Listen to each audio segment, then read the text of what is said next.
Yeah, I think team is the most important part. In a startup, though, if you look at the team, you're actually hiring because you're hiring leaders. You're not actually hiring employees. So I want to make a clear distinction on those things, because if you're hiring for a corporation, you're hiring someone who can, you need certain qualities. You probably see this guy being an upper management and stuff. But when you're hiring for a startup, you know that. And as a startup founder, you always think of the best, that my company is going to be IPOing someday. So you're actually potentially hiring for leaders of your company who are actually going to run your company.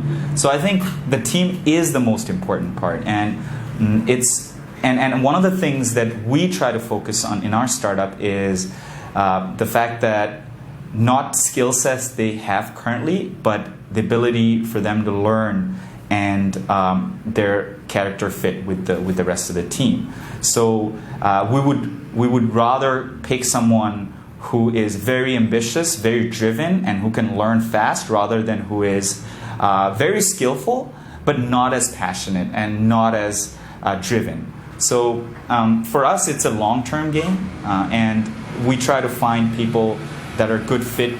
We get along with, because that's really important.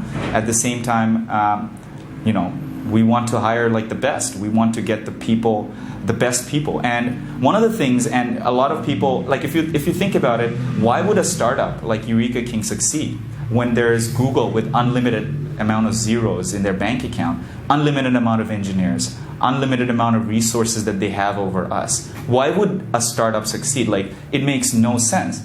But it does make sense, because if you look at it, you actually want people who care about it, people who are moving fast, people who are able to take responsibility, people who are able to say no to their superiors and say, hey, you don't know this, let me tell you what it is, right? So we look for those qualities, people who take responsibilities, people who are a good fit with the team, because at the end of the day, it's the team that's going to make the difference.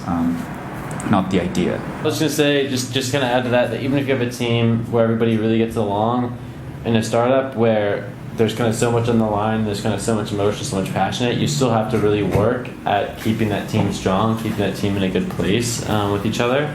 And that's always an important kind of thing to be aware of and always be working on.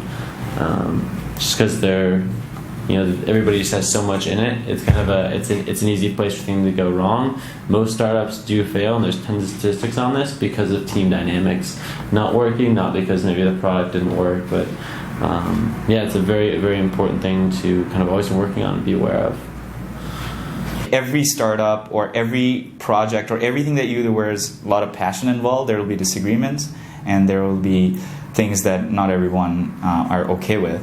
I think a few things are really helped me personally is understanding motivation. At the end of the day, the other person who's arguing with me or who would have a different opinion than me, at the end of the day, he's on my same team, he's on my same boat. As long as I have that assured that their incentives are aligned with mine, it should be okay. It is okay with me. At the same time, disagreement, Paul Graham, the founder of Y Combinator, is actually have a pretty good framework for how to disagree, which I personally look at when I'm talking to individuals. It's very straightforward, and everyone can grasp it. And for example, basic things like when you're having a disagreement with someone, you don't talk to them, you don't tell them, hey, why are you talking to me that way? Rather than telling them exactly, this is what I don't agree with of what you said, and this is why it is. Rather than saying, hey, you're being a jerk right now, or you're not. Why do you have that tone with me? Things of that nature. So I think in a startup environment, I think disagreements are something that you will have to be prepared for.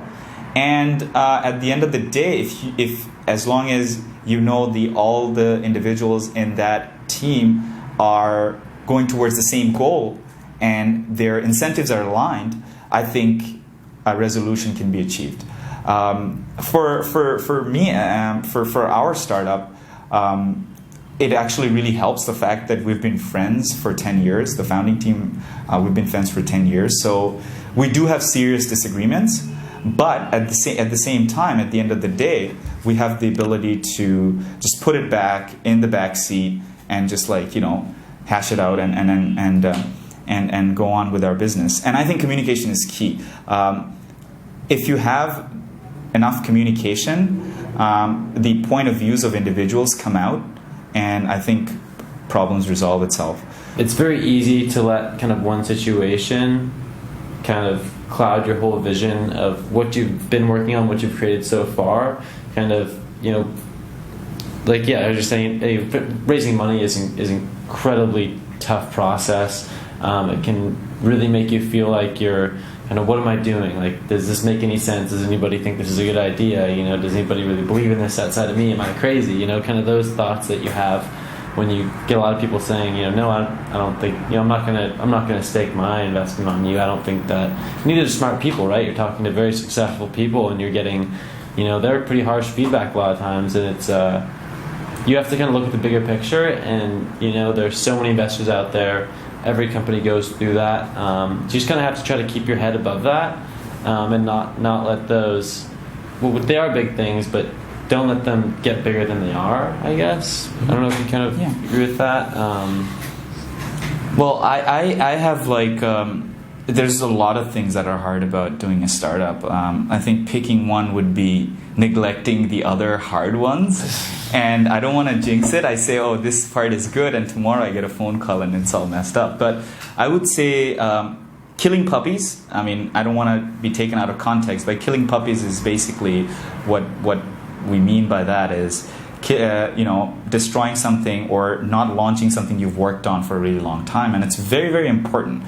For example, when you're building something, you're emotionally attached to it. You spend nights coding. You spend nights designing that one pixel. You spend time, market research and all that stuff. And at the end of the day, when you're the user and the user has no value of it, and you realize that, oh, they're not really liking it. At that point, taking that product and dumping it and reiterating it is a really difficult choice. In the design thinking process, that helps because you're encouraged to not build up too much, so that it's not that hard to kill the puppies or test kill the early. features. Always test really early. So killing, for example, we built a mobile app that we never really released. We worked 7 months on that product. And in the end, we realized that we had built a monster that was going to drain us of all of our resources, including our time. So that was a really difficult choice for us, killing that puppy, making sure we didn't work on that and reiterate and build a new product. So that was hard, and it's one of the hardest things. I know for me, I think probably for most startup people, just creating something, anything is just such a rewarding process. With all the hardships, all the kind of things that are tough, the team dynamics, keeping everybody's kind of emotions and keeping everybody happy and content, right? Keeping it. Well, what's the word I'm looking for? Keeping everybody's spirits up, right? Kind of within all that, it's all tough. But what's just so rewarding, what keeps us going, is just building something yourself, seeing something that wow, I put so much of myself into that, and kind of just that whole process of creating and creativity and working with other people, and kind of seeing what can be done when you take a ton of people with so much expertise, and kind of the it's bigger than the sum of its parts type of thing. It's kind of cliche, but it is. You get to see it's something you could never do just on your own, but you've put so much into it with so many other people, and it's just a really rewarding process. Especially when you get market validation. Yeah, that's amazing. Yeah, when wow, we built something, but then it's useful to other people, right? That for us, it's these publishers, this is something they really want, they really need, and it's useful to their business. I'd say that's kind of the golden goose right there. Yeah, for me, it's seeing something that generated that was in one of your neurons and from your head, to see it actually take form in the real life.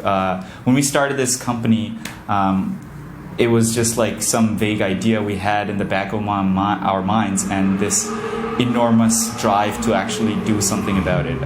It was more of the drive to do something rather than the idea itself. and actually looking at that from that, the living room of our co-founder, from there to, moving to San Francisco and getting, all these amazing people to come on board and work with us, and seeing a product that people like, and that's something that you've created out of nothing, which is a very rewarding feeling, because in the beginning, it's really hard. And I just want to mention how hard it is. The first few steps of the startup process is the hardest, because you have to quit your job. Because if you don't quit your job, how do you expect to win against the people who haven't quit their job and going full-time at it? You will never win against them. They're always going to win. So you make all these big decisions. You make these leap of faith, knowing that I don't know what's going to happen. And then as you make those incremental, you itch through those really hardship, that really hard part of your entrepreneurial life, and you start seeing the process, start seeing something, start seeing people taking you a little more seriously, start attracting the right kind of talent, start seeing your product being used by others. I think that's really rewarding. Yeah.